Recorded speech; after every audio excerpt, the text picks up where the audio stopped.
En el quinto domingo del tiempo ordinario encontramos a Jesús llevando a Pedro a realizar una pesca por demás fuera de lo común, pero con resultados verdaderamente admirables. Quédate con nosotros aquí en Pasión por el Evangelio. Vamos a hacer el análisis bíblico del Evangelio que leemos en la Santa Misa y será un ejercicio muy interesante de mucho aprendizaje.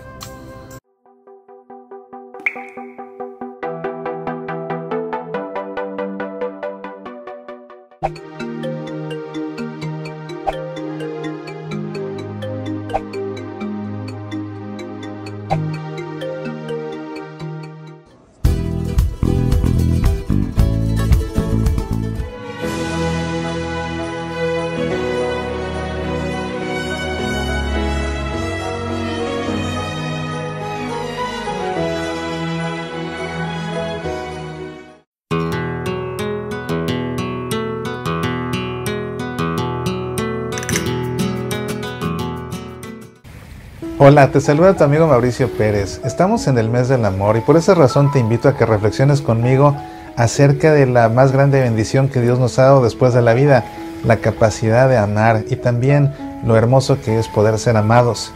Para eso te invito a que descargues mi conferencia Si no tengo amor, nada soy. Se trata de una reflexión bíblica sobre el himno al amor que compuso San Pablo y que escribió en su primera carta a los Corintios. Si no tengo amor, nada soy. Es una conferencia que, según el público que ha asistido, es la más conmovedora de todas mis conferencias porque les ha tocado el corazón.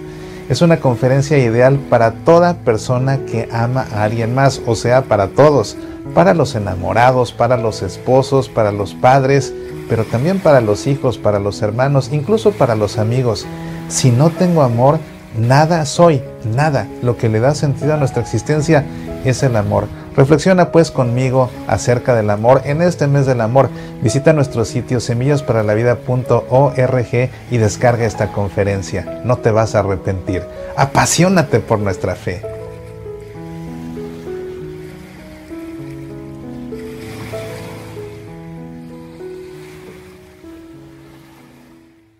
La parroquia de San Antonio en Renton, aquí en la arquidiócesis de Seattle, ha tenido la gentileza de invitarme a participar en su tercer congreso familiar parroquial el viernes, sábado y domingo 14, 15 y 16 de febrero, y me han invitado a desarrollar 3 temas. Estaré compartiendo el micrófono con personalidades como el padre Ernesto María Caro y Fray Nelson Medina, entre otros. Así una gran oportunidad de escuchar a muy buenos oradores hablar acerca de nuestra fe. 14, 15 y 16 de febrero en la parroquia de San Antonio en Renton. 3 días intensos y en verdad yo que tú no me lo perdía porque es una grandísima oportunidad.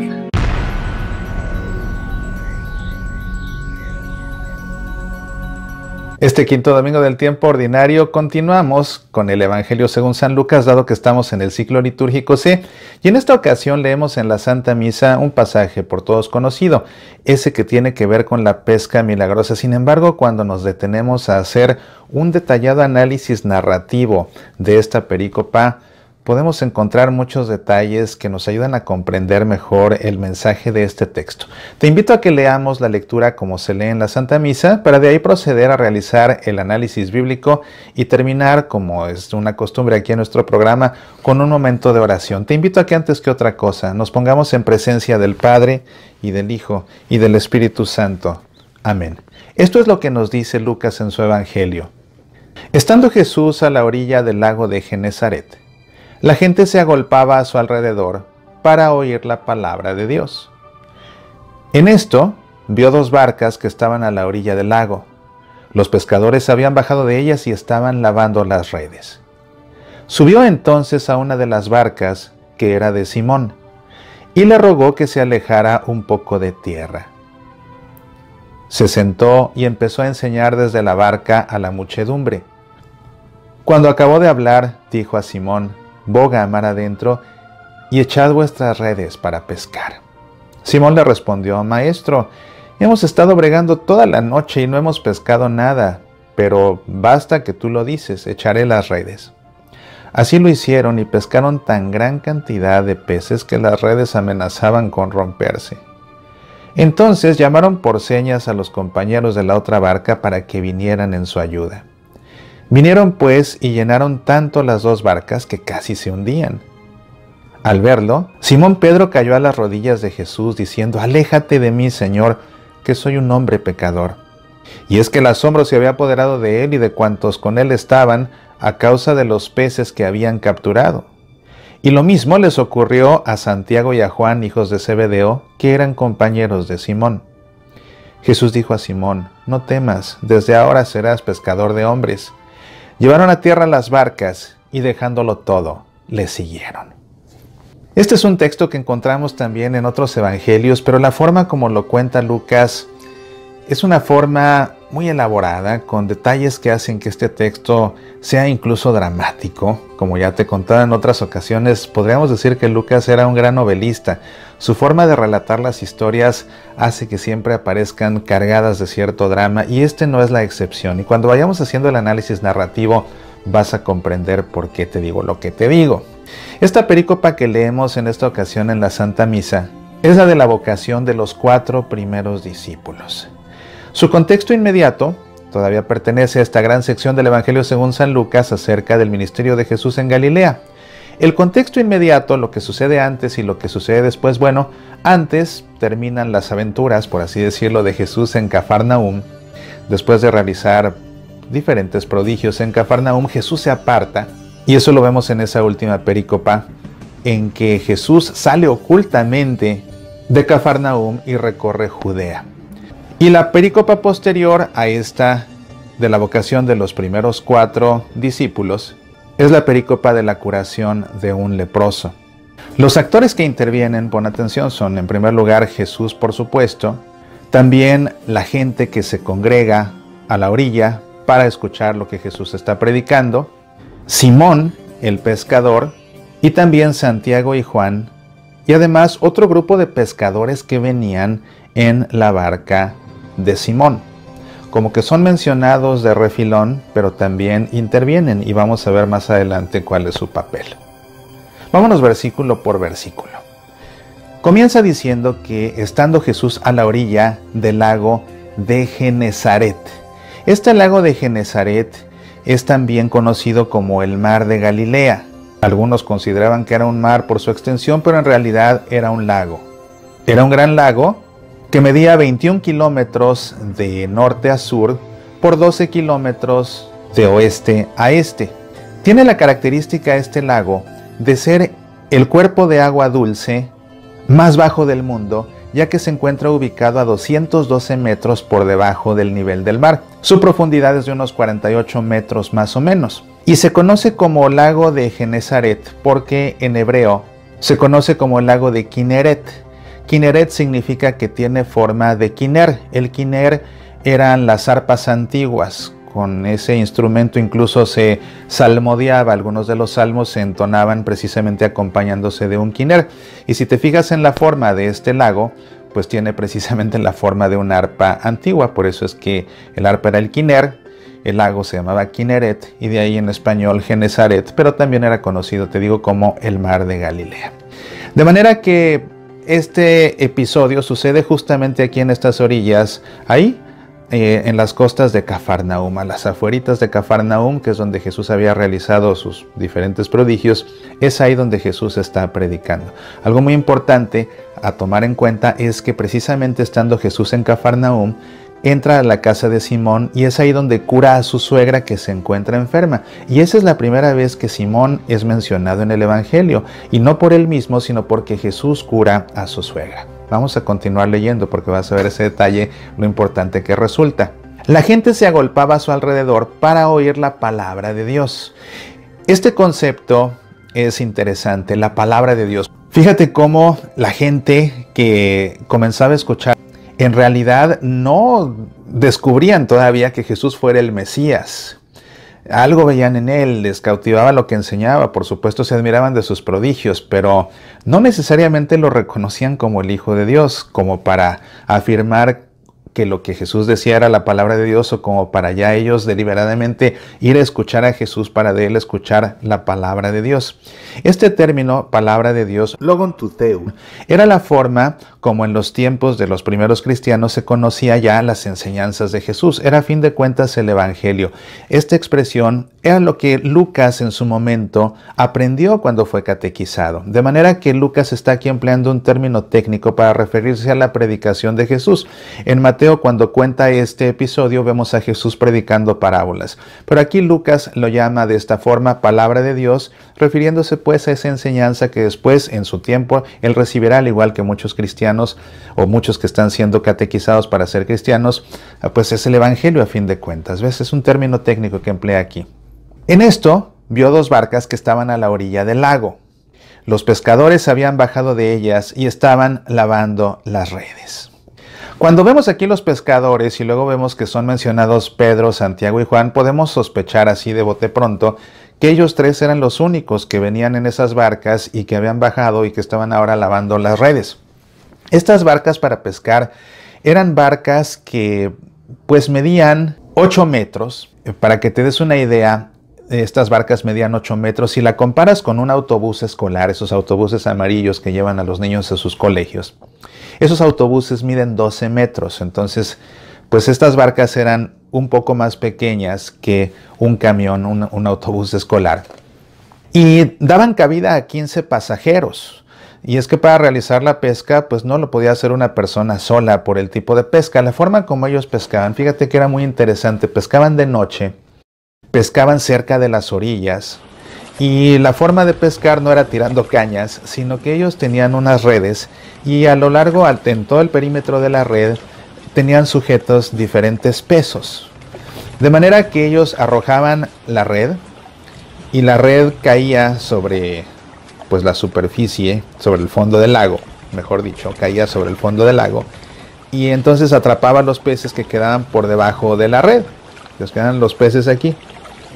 Cuando ellos jalaban las redes, lo que sucedía era que los pesos que estaban colocados en el perímetro de la red, a la hora de levantar la red, todas esas pesas se cerraban y eso hacía que se formara una especie de bolsa y así los peces quedaban dentro y eran sacados. Y la técnica para pescar requería que los pescadores tuvieran que bucear. Ellos se tenían que arrojar al agua y tenían que bucear para poder ayudar ahí a cerciorarse de que se cerrara bien la red y ayudar a los que estaban tratando de sacarla desde la barca, pues otros desde abajo también ayudaban. Entonces eso implicaba tirarse al agua, y era la razón por la que los pescadores usualmente lo hacían pues sin la túnica, simplemente a pecho descubierto para poder estarse tirando al agua como fuera necesario. Y como te digo, era una tarea que se llevaba a cabo por las noches. Aquí ya es de día y debió ser temprano, ¿verdad? Porque como ellos cuentan, estuvieron tratando de pescar toda la noche en vano y ahora se encuentran ya lavando las redes. Así que esto sucede en la mañana. Jesús ve estas dos barcas y sube a una de ellas. Dice, subió entonces a una de las barcas que era de Simón. Como te digo, Simón, aunque esta perícopa es la que habla de la vocación de los primeros 4 discípulos, en el Evangelio según San Lucas, Simón ya fue mencionado un par de perícopas atrás, cuando Jesús entra a su casa y cura a su suegra. Lo interesante aquí es que como que con esto, Pedro queda en deuda con Jesús, le debe un favor. Y ahora vas a ver qué interesante es esto. Dice, subió entonces a una de las barcas que era de Simón. La otra era de los hijos de Zebedeo, Santiago y Juan. En este caso, Jesús sube a la barca de Simón. Fíjate que es muy interesante. El dueño de la barca era Simón. Y hay algunas personas que piensan que, claro, como él era el dueño de la barca, era un pescador y seguramente era una persona bien acomodada porque tenía mucho dinero. No, has de saber que dentro de las diferentes clases sociales, ahí en ese tiempo de Jesús, en esa región, eran 8 clases sociales. Tal vez un día te hable de cada una de ellas con detalle. Pero la octava clase, que era el estrato más bajo, a ese pertenecían tanto los pescadores como los artesanos. Y José, al que se dice que era un carpintero, pues en realidad era un artesano y realmente ellos pertenecían a la clase social más baja. Claro, había una clase aparte, que era punto y aparte, que era la clase de todos aquellos despreciados, ¿verdad? Que era donde se encontraban pues los pecadores y las personas impuras y los enfermos de lepra y los recaudadores de impuestos, los médicos incluso, pero esos eran aparte. Pero en la clase social más baja se encontraban precisamente tanto los pescadores como los artesanos, de manera que vemos a Jesús que él viene del estrato social más bajo. Y después de eso pues quedaban los pobres, ¿no? Eran realmente los de hasta abajo eran los pobres. Pero tanto él como los que va escogiendo hasta este momento pertenecían a esa clase baja, aunque Pedro fuera el dueño de la barca. Eso es un detalle interesante. Pero de las dos barcas, Jesús opta por subirse a la de Pedro. Esto ya habla de una diferencia clara que tiene Jesús con Pedro sobre los demás que serán sus discípulos después. Y esta deferencia con Pedro habla, por supuesto, de una relación especial que tiene Jesús con este mismo Pedro, que bueno, de hecho está aquí diciendo Pedro, aunque en realidad no debería llamarle estrictamente Simón, porque así es como está siendo mencionado, Simón. Fíjate, y le rogó que se alejara un poco de tierra. Esto a mí me llama la atención. Le rogó. Es decir, tuvo que convencerlo. Anda, Simón, hazme el favor, déjame subir a tu barca y aléjate un poco. Si le tiene que rogar es porque Simón se mostraba un tanto cuanto renuente. Sin embargo, recuerda que Simón estaba en deuda con Jesús porque ella había sanado a su suegra pues unos días atrás. Entonces, finalmente Simón accede, pero llama mucho la atención que le ruegue. Y no es casual que le ruegue, porque después va a cambiar la actitud de Jesús acerca de Simón. Primero él se sube a su barca y le ruega a Pedro. Y ya una vez que Pedro accede y entonces se aleja un poco, continúa la historia, pero pon atención a eso, le rogó primero que nada. Se sentó y empezó a enseñar desde la barca a la muchedumbre. Cuando acabó de hablar, dijo a Simón: boga mar adentro y echad vuestras redes para pescar. El tono de Jesús cambia. Ya no le ruega, ahora le ordena. Ya no le ruega, ahora le ordena a Pedro, a Simón. Ahora le ordena a Simón. Y es importante el nombre, es muy importante quedarnos con el nombre. Simón es el nombre con el que se está refiriendo aquí. ¿Ves? Entonces, un momento atrás le rogó, pero ahora ya le demuestra su autoridad. Ya no le ruega. Después de que ya predicó, ya no le ruega, ahora le ordena. Y le dice: boga mar adentro y echad vuestras redes para pescar. Algo que no tenía sentido por dos razones. En primer lugar, porque era de día y se pescaba de noche, era cuando se tenía más éxito pescando. Pero en segundo lugar, porque se pescaba cerca de la orilla, y lo que Jesús está diciéndole es: vayan mar adentro, vamos a pescar mar adentro. Por ningún lado tenía sentido. Era absurdo para un pescador lo que Jesús le estaba ni siquiera pidiendo, sino ordenando. A ella no le ruega: anda, Pedro, vamos mar adentro. No, ahí se lo ordena. Y la palabra, el verbo, de hecho, el verbo que Jesús emplea en el Evangelio original en griego para decirle a Pedro que vayan mar adentro, Jesús le dice epanagage. Y epanagage significa lánzate, lánzate.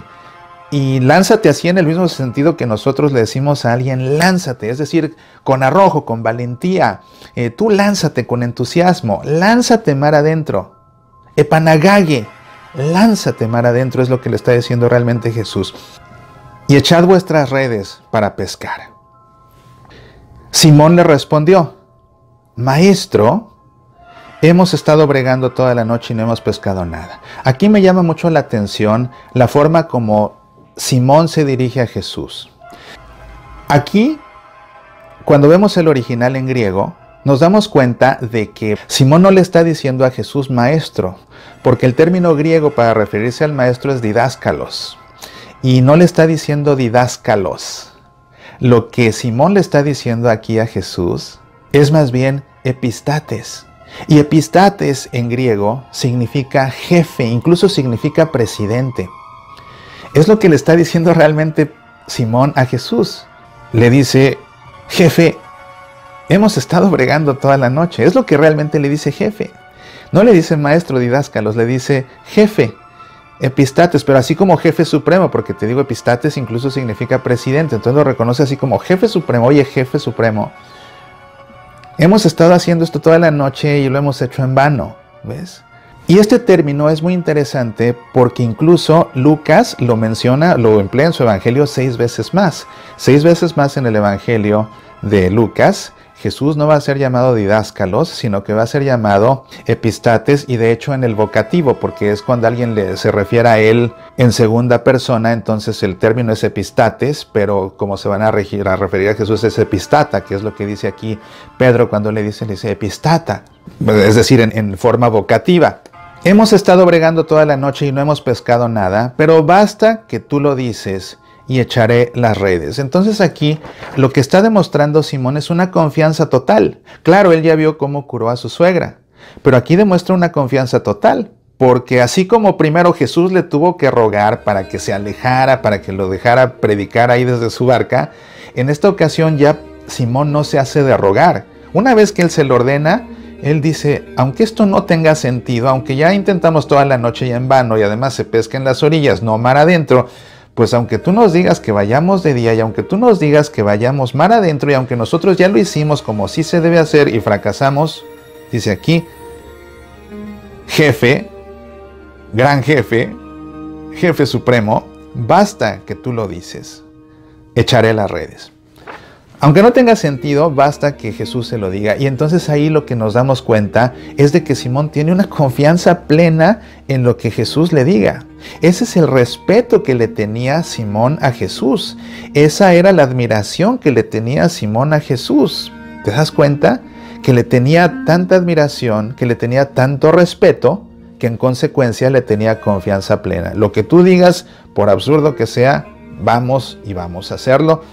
¿Por qué? Simplemente a mí me basta con que tú lo digas. Y es lo que le dice, basta que tú lo dices, echaré las redes. Así lo hicieron y pescaron tan gran cantidad de peces que las redes amenazaban con romperse. Imagínate entonces, después de esa noche de fracaso, ahora resulta que van mar adentro donde no se suele pescar. Y pues mira, y yo creo, ¿sabes qué? Yo creo que una de las razones por las que no se pescaba mar adentro era por la profundidad. Y es que imagínate tirar las redes ahí, pues si el lago de Genezaret de profundidad tiene 48 metros en su parte más profunda, pues claro, mientras más se alejaban de la superficie, las aguas eran más profundas. Entonces, esa forma de pescar, pues imagínate la red que debería caer en el fondo del lago, pues mientras más lejos de la orilla, quedaba más bajo todavía, más profundo, entonces había que bucear todavía más. Cuando había que bucear era más esfuerzo. Era muy complicado hacerlo de esta forma. Sin embargo, así lo hacen y acaba teniendo sentido en esas aguas profundas. No solo mar adentro, sino es en esas aguas profundas donde acaban ellos teniendo éxito. Y pescaron tan gran cantidad de peces que las redes amenazaban con romperse. Por eso entonces llamaron por señas a los compañeros de la otra barca para que vinieran en su ayuda. ¿Quiénes los llamaron? En la otra barca pues venían Santiago y Juan. ¿Quiénes los llamaron? Pues Simón y Jesús, pero también los otros pescadores que venían, porque insisto, había más pescadores ahí que seguramente eran empleados de Simón. Vinieron pues y llenaron tanto las dos barcas que casi se hundían. No bastó una. Era una pesca abundante, era una pesca sobreabundante. Sobreabundante. Y fíjate, así como la iglesia suele ser simbolizada con la barca de Pedro, ¿te das cuenta? Recuerda el año de la fe, aquel logotipo tan hermoso que se hizo, ¿te acuerdas? De la iglesia representada en la forma de una barca y cuya vela era el IHS de Jesús. Recordarás qué hermoso aquello en el año de la fe que proclamó el Papa Benedicto, justamente el año en que coincidió que después decidió renunciar. Entonces, si la iglesia es simbolizada con la barca de Pedro, pues aquí esta pesca es una pesca superabundante que no cabe en la iglesia. O sea, los dones aquí de Jesús son superabundantes, se derraman más allá de la iglesia. Entonces necesita otra barca que venga para también ser beneficiaria de todo esto, y las dos están a punto de hundirse de tanto peso por los peces. Al verlo, Simón Pedro cayó de rodillas de Jesús. Otra vez aquí los términos importan, y era por lo que yo enfatizaba que debíamos llamar a Simón, como es llamado en el Evangelio hasta este punto, Simón, simplemente Simón. Y ahora aquí, la forma como habla Lucas de Simón es esta. Al verlo, Simón Pedro cayó a las rodillas de Jesús. Sabes que en todo el Evangelio según San Lucas, esta es la única ocasión en que Pedro es llamado por Lucas Simón Pedro. En todo el Evangelio según San Lucas es la única vez que lo vas a ver llamado Simón Pedro. Es un detalle interesante. ¿Por qué?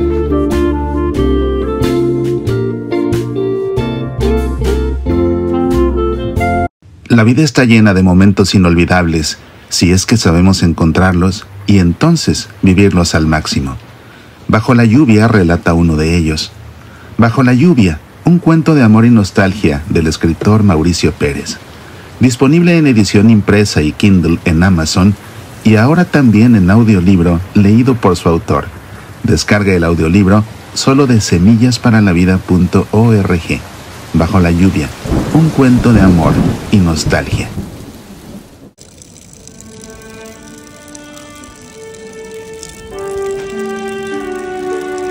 Esta es la única ocasión en que Pedro es llamado por Lucas Simón Pedro. En todo el Evangelio según San Lucas es la única vez que lo vas a ver llamado Simón Pedro.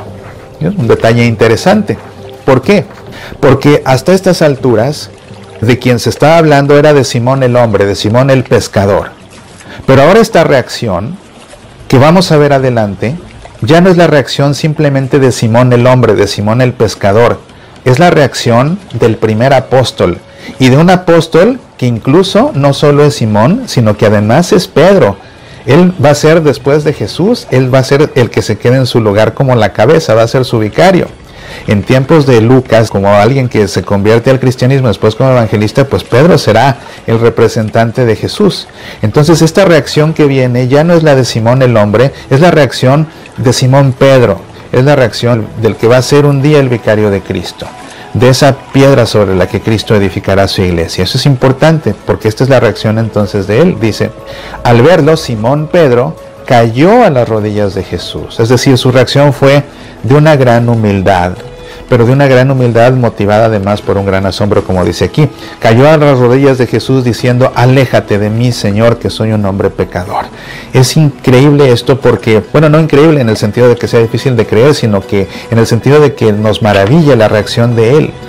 Se descubre entonces, y fíjate, no Simón el pescador, sino Simón Pedro. Simón Pedro, el jefe de los apóstoles, más adelante. Acuérdate que cuando esto lo escribe Lucas, pues él ya conoce a Pedro como Pedro, ¿verdad?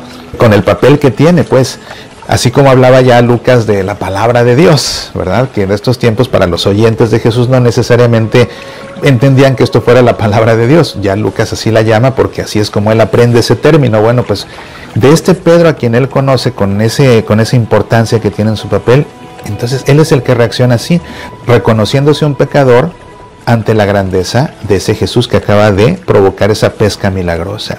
Y dice, aléjate de mí, Señor, que soy un hombre pecador, y cae de rodillas ante él, gran humildad.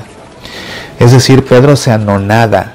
Pedro se anonada. Anonadarse significa hacerse nada. Pedro se anonada ante la grandeza de Jesús y por eso le dice, aléjate, apártate de mí, no soy digno yo de estar cerca de ti, ni tú de mí, porque yo soy un pecador.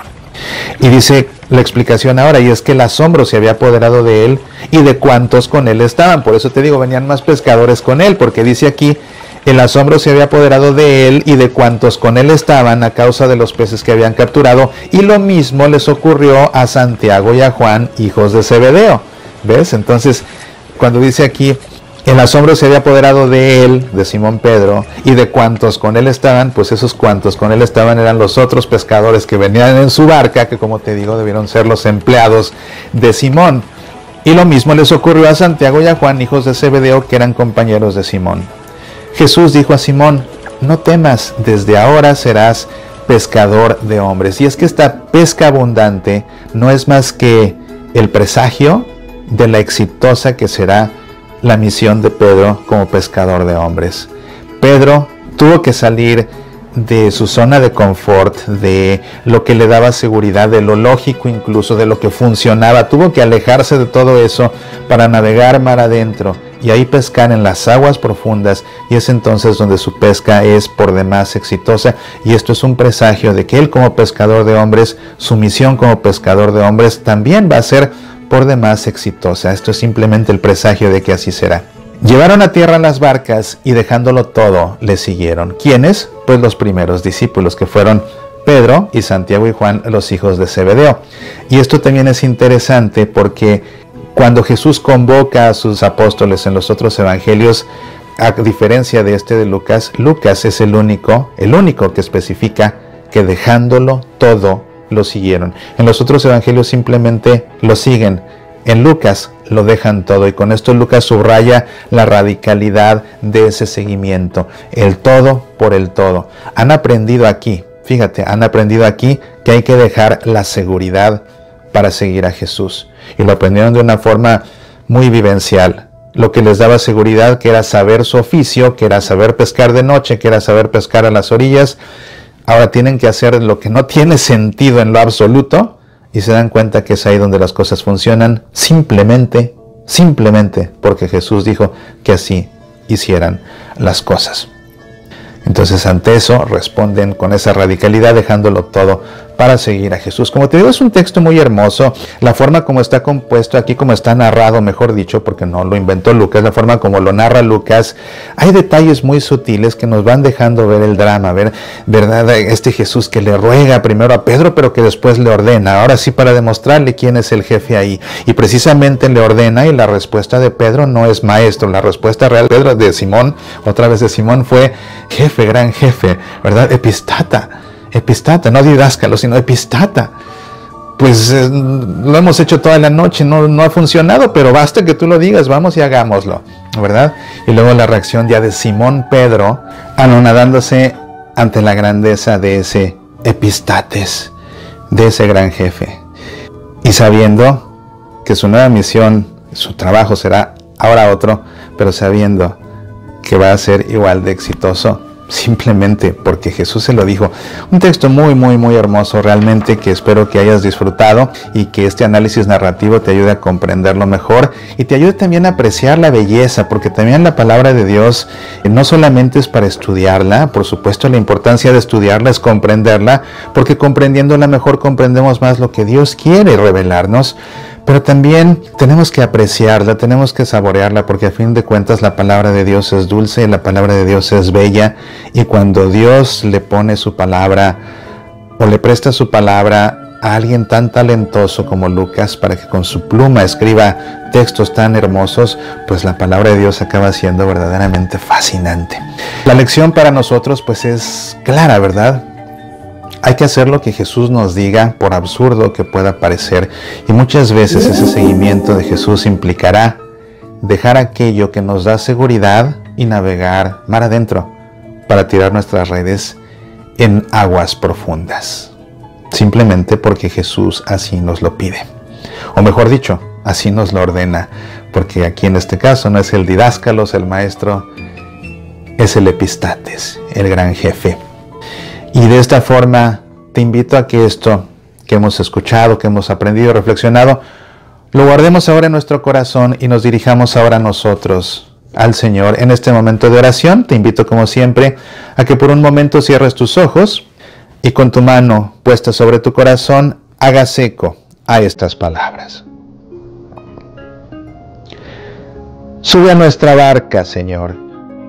Ayúdanos a salir de nuestra zona de seguridad, a alejarnos de la orilla donde nos sentimos protegidos, a lanzarnos mar adentro donde todo nos resulta absurdo.